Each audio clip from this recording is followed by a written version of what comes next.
Hey guys, in this video we will learn how to create skirting in tiling function. Let's get started. So firstly, come to your customization function and click on tiles. Once you're in, click on line library. So as you can see over here are the samples of the skirtings. So you may just drag one and place it onto your wall.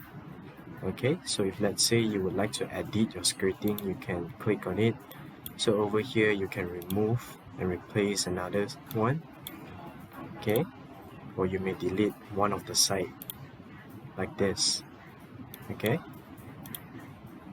you can also adjust the height, thickness, and also the length. You may change the dimensions over here of your skirting.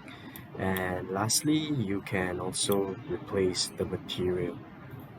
So just select one of the material and you can rotate your material as well. Alright, so this is how you create your skirting in tiling module. Happy trying, guys.